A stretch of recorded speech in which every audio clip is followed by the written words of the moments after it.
कङ्ग्रेसको निर्णयले प्रधानमन्त्री ओलीलाई राहत। मेलम्ची परीक्षण सुन्दरी जलस्थित सुरुङको भित्री ढोका बन्द।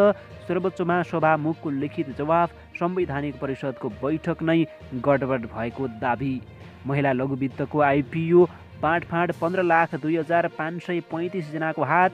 घरको आँगनमै मृत भेटिए सहायक प्रधानाध्यापक।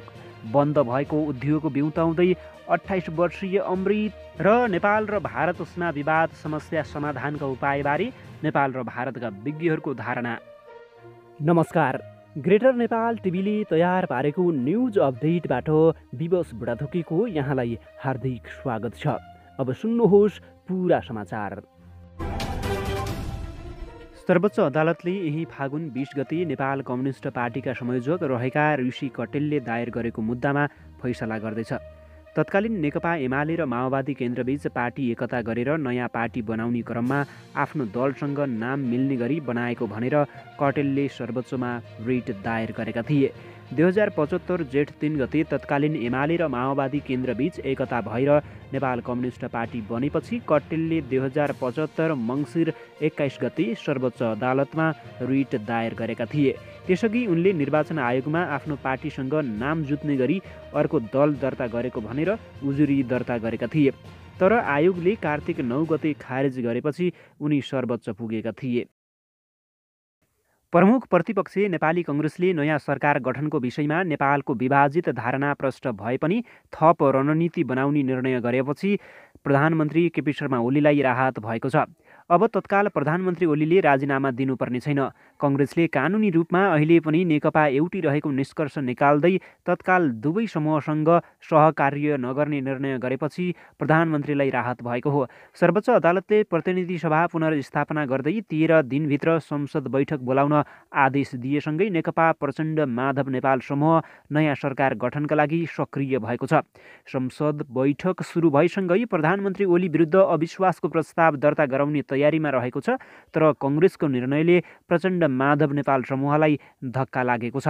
नयाँ सरकार गठनका विषयमा प्रचण्ड नेपाल समूहले कङ्ग्रेस र जनता समाजवादी पार्टीका नेतासँग छलफल गरिसकेको छ। सभामुख अग्निप्रसाद सापकोटाले गत मङ्सिर 30 गते बसेको भनिएको संवैधानिक परिषदको बैठक नै दूषित र कपटपूर्ण रहेको जिकिर गर्दै उक्त बैठकले गरेका निर्णय बदरभागी रहेको प्रष्ट पारेका छन्। वरिष्ठ अधिवक्ता डाक्टर दिनेश त्रिपाठीको सभामुख सापकोटा समेतलाई विपक्षी बनाई सर्वोच्च अदालतमा दायर गरेको रिटमा प्रारम्भिक सुनवाई गर्दै इजलासले विपक्षीका नाममा लिखित जवाफ पेश गर्न आदेश दिएको थियो। सोही अनुरूप सभामुख सापकोटाले अदालतमा लिखित जवाफ पेश गर्दै गत मङ्सिर 30 गते बसेको भनिएको संवैधानिक परिषदको बैठकमा राष्ट्रिय सभाका अध्यक्ष उपस्थिति भएको, तर बैठकपछि उनले विभिन्न सञ्चार माध्यमसँग कुरा गर्दै उक्त बैठकले कुनै निर्णय नगरेको भनी प्रतिक्रिया जनाएको विषयतर्फ इजलासको ध्यानाकृष्ट गराएका छन्। र नेपाल र भारत दुई देश स्थित लामो खुल्ला सिमाना तथा ऐतिहासिक र सांस्कृतिक सम्बन्ध भए पनि पछिल्लो समयमा नेपाल र भारत दुवै देशमा देखिएका परिवर्तनसँगै अघि बढ्न नसक्दा समस्या जटिल बन्दै गएको उनीहरूको भनाइरहेको छ। दुवै देशले एक अर्काको देशमा पछिल्लो केही समय यता परिवर्तित परिस्थितिको समीक्षा गर्नुपर्ने सुझाव दिएका छन्।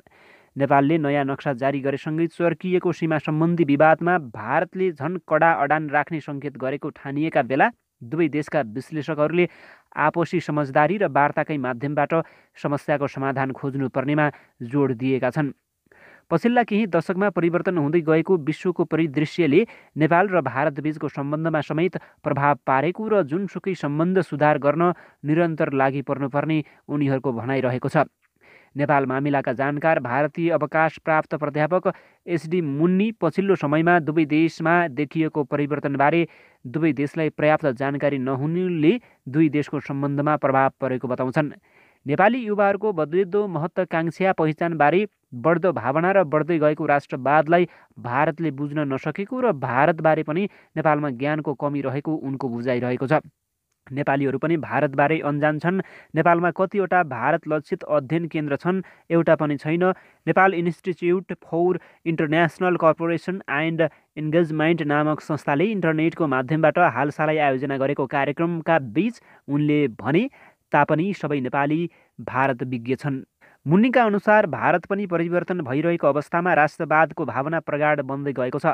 भारत आर्थिक रूपमा समृद्ध हुँदै गएको छ र उसको प्रमुख एसियाली शक्ति बन्ने महत्त्वाकांक्षा छ, जसको प्रभाव द्विपक्षीय सम्बन्धमा रहन्छ। हामीले यो कुरा बुझ्ने कोसिस गर्नुपर्छ। दोस्रो ठुलो अर्थतन्त्रका रूपमा उदाएको चीनले पछिल्लो दशकमा दक्षिण एसियामा संलग्नता र चासो बढाएको र तीव्र प्रतिस्पर्धा गरिरहेको भारतलाई ती कदमहरूले प्रभाव पार्नु स्वाभाविक रहेको मुन्नीले बताएका छन्।